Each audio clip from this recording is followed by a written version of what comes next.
Nous portons tous à un degré plus ou moins élevé des blessures émotionnelles qui se sont formées très tôt dans l'enfance. Ces blessures conditionnent notre personnalité et influencent profondément notre manière d'appréhender le monde, la vie et les relations. Dans cette série de 2 épisodes, nous allons passer en revue les 5 blessures de l'âme et nous nous intéressons à l'impact qu'elles peuvent avoir sur notre relation à l'argent.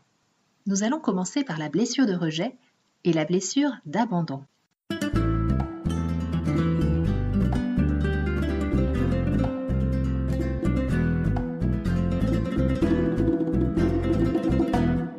Bonjour et bienvenue dans le podcast Les Dessous de l'argent.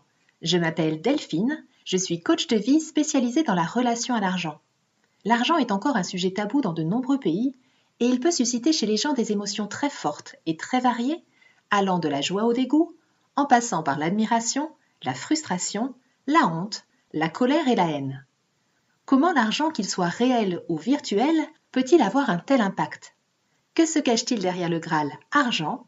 Dans ce podcast, j'ai à cœur de partager avec vous des clés pour nous permettre de nous réconcilier avec l'argent et de le remettre à sa juste place. Ensemble, libérons-nous des croyances et des conditionnements qui nous empêchent d'être libres financièrement. Ensemble, reprenons notre pouvoir personnel sur l'argent et exprimons notre plein potentiel au service du monde que nous désirons co-créer.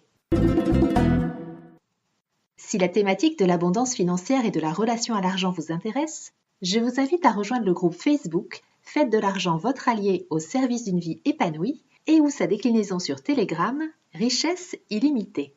J'organise aussi régulièrement un atelier en ligne gratuit pour libérer ses blocages avec l'argent en toute sécurité et aligner ses croyances et sa vibration sur la fréquence de l'abondance. Contactez-moi sur mon site internet ou sur mon compte Instagram « Richesse illimitée » pour y participer.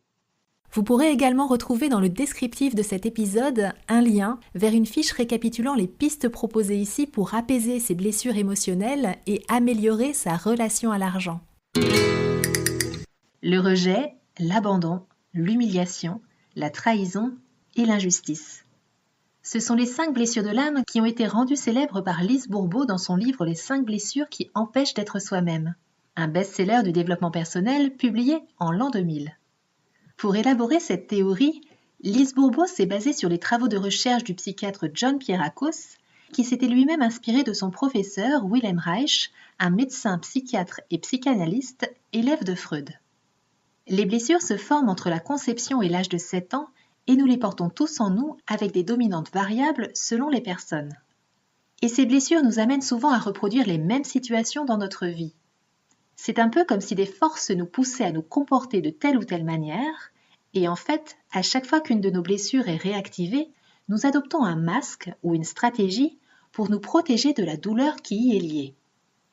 Chaque blessure est donc associée à un masque et à des caractéristiques bien précises qui se révèlent dans notre caractère, dans nos croyances, dans notre morphologie, dans le type de maladie que nous sommes susceptibles de rencontrer et même dans notre relation à l'argent. La première blessure à apparaître est celle du rejet. L'enfant peut la ressentir dès sa conception et en général avant l'âge d'1 an. C'est la blessure la plus insupportable de toutes les blessures émotionnelles car elle touche directement à notre existence. Le rejet est vécu comme une interdiction d'exister, comme si nous étions de trop et que nous n'avions pas notre place dans le monde. Les personnes qui portent la blessure de rejet ont des croyances du type « je n'ai pas le droit d'exister », je ne mérite pas la vie, je n'ai pas le droit de m'épanouir ou je n'ai pas le droit de prendre ma place dans la vie. Pour éviter d'être rejetées et de souffrir à nouveau, elles vont adopter le masque du fuyant comme mécanisme de défense. Elles vont tenter de passer inaperçues et se mettre en retrait. Elles peuvent ainsi s'interdire de vivre, de ressentir, d'établir des liens profonds avec les autres, et elles ont peur d'être elles-mêmes. Elles doutent de leur valeur et elles se sentent souvent inférieures aux autres. Parfois, cela peut être perçu comme de la sérénité, car ces personnes peuvent laisser paraître que tout va bien et être en fait dans une forme de déni. Ce sont souvent des enfants qui ne se sont pas sentis désirés, ce qui ne veut pas dire qu'ils n'ont pas été aimés. Ils sont peut-être arrivés par accident. Dans certains cas, la mère était malade pendant la grossesse ou dans leurs premières années. Leurs besoins primaires ont en général été satisfaits, mais leurs besoins émotionnels n'ont souvent pas été entendus. Un événement seul peut suffire à générer la blessure de rejet et les expériences répétitives renforcent bien évidemment la blessure. Les personnes qui portent la blessure de rejet ont souvent un corps mince et étroit. La blessure de rejet est d'ailleurs ma blessure principale et mon corps est en effet très mince, particulièrement au niveau du buste, et j'ai les attaches fines, notamment au niveau des poignets. Comme elles ont peur d'être rejetées, ces personnes rejettent souvent sans s'en rendre compte avant d'être rejetées. Elles se rejettent et elles peuvent aussi rejeter l'argent et donc avoir des difficultés à en gagner. Elles ont souvent un déficit d'estime personnelle, ce qui se manifeste souvent par un déséquilibre entre le donner et le recevoir. Elles ont des difficultés à reconnaître leur valeur et elles peuvent facilement penser qu'elles ne méritent pas l'argent. Elles se comparent souvent aux autres et se jugent moins compétentes ou inférieures, ce qui ne facilite pas la capacité à fixer des tarifs justes pour elles si elles sont à leur compte ou à demander une augmentation si elles sont salariées. Elles ont aussi peur de prendre trop de place et elles peuvent préférer ne pas trop penser à l'argent, vivre petit, se contenter de peu et faire des choix en matière d'argent pour ne pas déranger et pour passer inaperçues. Et dans les cas les plus extrêmes, elles peuvent vivre une forme d'anorexie financière. Elles ont tendance à fuir dans la spiritualité, à ne pas trop s'intéresser au sujet de l'argent ou à dire qu'elles n'en ont pas besoin. Comme elles croient ne pas avoir droit à la vie, elles croient aussi ne pas avoir droit à l'argent, à l'amour et au plaisir. L'atout des personnes qui ont une blessure de rejet forte est toutefois leur grande autonomie et leur capacité à vivre selon leurs propres termes et même parfois à en créer de nouveaux. En guérissant leur blessure de rejet, elles vont pouvoir s'autoriser à vivre pleinement et à recevoir librement l'argent, le plaisir, l'amour et la vie. Pour cela, elles vont avoir besoin d'ancrage, de soutien et de revenir au corps et à la matière. La deuxième blessure à apparaître est la blessure d'abandon, qui émerge en général entre la naissance et l'âge de 3 ans. Cette blessure est prégnante chez les enfants qui ont ressenti une insécurité affective et physique intense. Leurs parents passaient peut-être peu de moments avec eux parce qu'ils étaient absents ou parce qu'ils travaillaient beaucoup. Leurs parents se sont peut-être séparés. Ils ont pu se sentir délaissés à l'arrivée d'un petit frère ou d'une petite sœur. Ils ont aussi pu être hospitalisés, placés en internat très jeunes ou livrés à eux-mêmes. Les personnes qui portent cette blessure ont peur d'être à nouveau abandonnées. Et elles ont des croyances du type « je n'ai pas l'amour dont j'ai besoin des autres pour vivre » ou « je ne peux pas y arriver tout seul ». Elles se sentent séparées des autres, ce qui génère une immense tristesse en elles.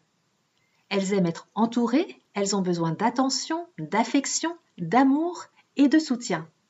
Elles sont un peu fusionnelles, elles redoutent la solitude, ce qui les amène souvent à s'accrocher aux autres et à développer une certaine dépendance affective. Elles ont aussi tendance à adopter une attitude de victime et à dramatiser les situations qu'elles vivent. Elles rencontrent de la difficulté à accepter un refus et à décider quelque chose seules. Elles utilisent la stratégie de dépendance comme mécanisme de défense. Au niveau du physique, leur corps est assez flasque. Ils manquent de tonus, ils s'affaissent, comme si elles avaient besoin d'aide. Les bras semblent trop longs et pendent le long du corps.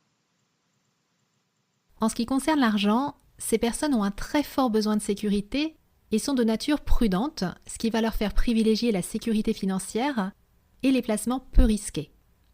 Elles sont plutôt indécises lorsqu'il s'agit de prendre des décisions financières et réticentes à prendre des risques.